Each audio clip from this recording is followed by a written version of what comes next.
लोकसभा चुनाव से पहले मोदी सरकार द्वारा साल 2024 का अंतिम बजट पेश किया जा चुका है और इस बजट में मालदीव को एक बहुत बड़ा झटका लगा है, क्योंकि भारत के द्वारा मालदीव को दी जाने वाली सहायता राशि में 22% की कटौती की गई है और इस सहायता राशि को श्रीलंका और अफ्रीका में बढ़ाने की बात की गई है।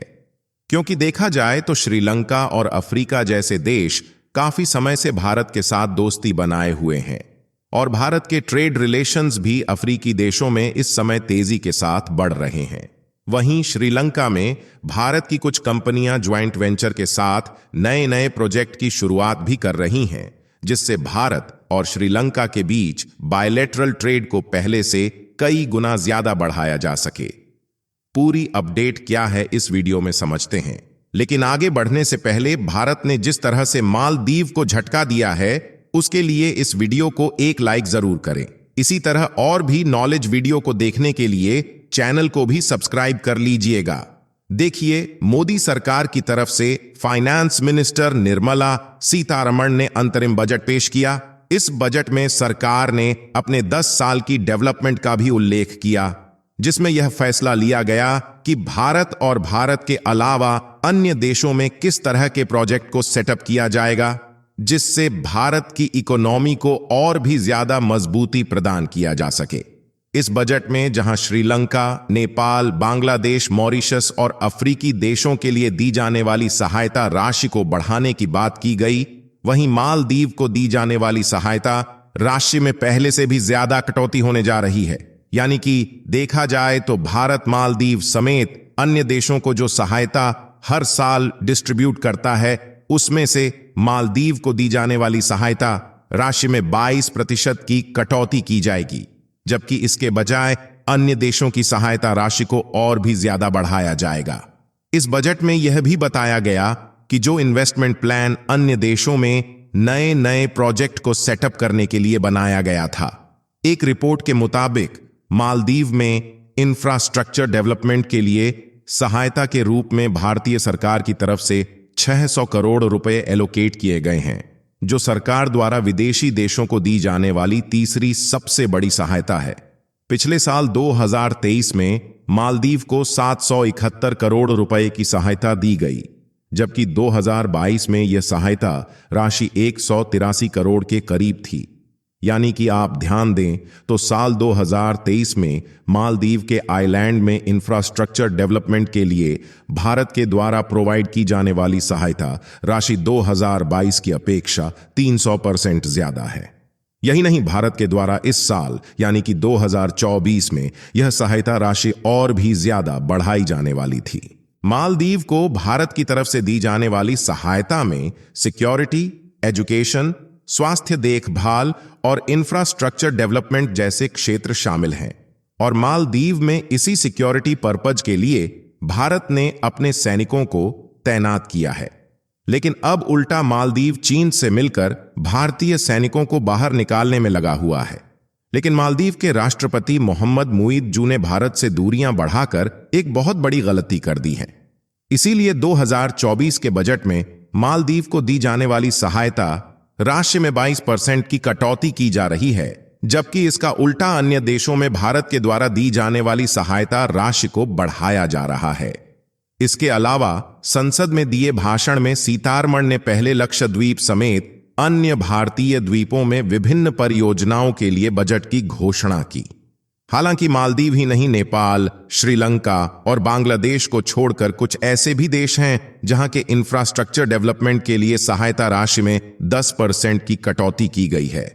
लेकिन कमाल की बात यह है कि वित्त मंत्री निर्मला सीतारमण के बजट भाषण में लक्षद्वीप का भी जिक्र किया गया। सीतारमण ने कहा कि पर्यटन को बढ़ावा देने के लिए लक्षद्वीप में इंफ्रास्ट्रक्चर डेवलपमेंट पर विशेष ध्यान दिया जाएगा और सीतारमण ने यह भी कहा कि केंद्र शासित प्रदेश लक्षद्वीप को अपने पर्यटक बुनियादी ढांचे में सुधार के लिए सरकार से पूरा ध्यान मिलेगा, जिससे लक्षद्वीप को एक बहुत ही सुंदर और आकर्षक टूरिज्म सेक्टर बनाया जा सके।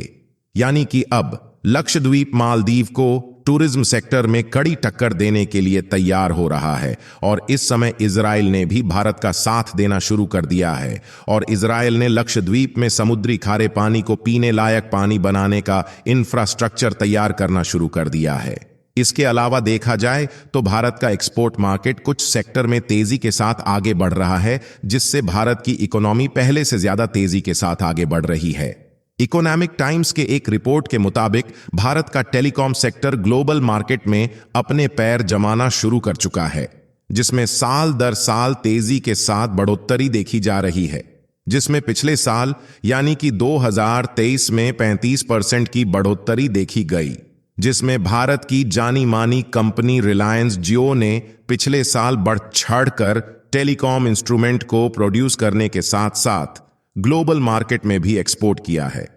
और आपको जानकर हैरानी होगी कि इस समय भारत दुनिया का सेकंड लार्जेस्ट टेलीकम्युनिकेशन वाला देश है। दी इकोनॉमिक टाइम्स की एक रिपोर्ट के मुताबिक पिछले एक साल में भारत में करीब 6,911 करोड़ के टेलीकॉम इक्विपमेंट को ग्लोबल मार्केट में एक्सपोर्ट किया है और जिस तेजी के साथ दुनिया भर में टेलीकम्युनिकेशन की डिमांड बढ़ती जा रही है, उससे भारत के लिए फ्यूचर में आगे बढ़ने का एक बहुत ही अच्छा रास्ता हो सकता है।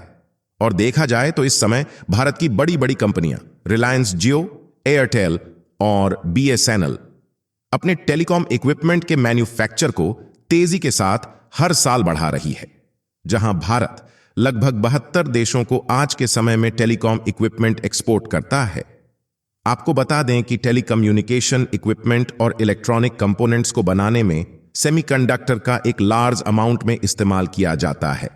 जिसको बनाने के लिए रेयर अर्थ मेटल की रिक्वायरमेंट होती है और अभी तक भारत रेयर अर्थ मेटल चीन से इंपोर्ट कर रहा था, जिसके लिए चीन से मजबूरन रेयर अर्थ मेटल भारत में इंपोर्ट करने के लिए ज्यादा लागत चुकाना पड़ता था। लेकिन हाल ही में कुछ दिनों पहले भारत को एक ऐसे देश का साथ मिल चुका है जो कि सस्ते दामों में रेयर अर्थ मेटल भारत में इंपोर्ट करने के लिए तैयार है, और वह देश है कजाकिस्तान, जिसके पास भारी भरकम मात्रा में रेयर अर्थ मेटल मौजूद है। और कजाकिस्तान ने इस समय भारत के साथ हाथ मिला लिया है और वह भारत को रेयर अर्थ मेटल भारी भरकम मात्रा में देने के लिए तैयार है, जिससे हम ज्यादा मात्रा में high quality telecommunication equipment produce करके ग्लोबल मार्केट में दूसरे देशों की अपेक्षा कम दामों में एक्सपोर्ट कर पाएंगे। यानी कि कुल मिलाकर भारत ने अब टेलीकम्युनिकेशंस इक्विपमेंट के मामले में दुनिया भर में अपने पैर को जमाना शुरू कर दिया है,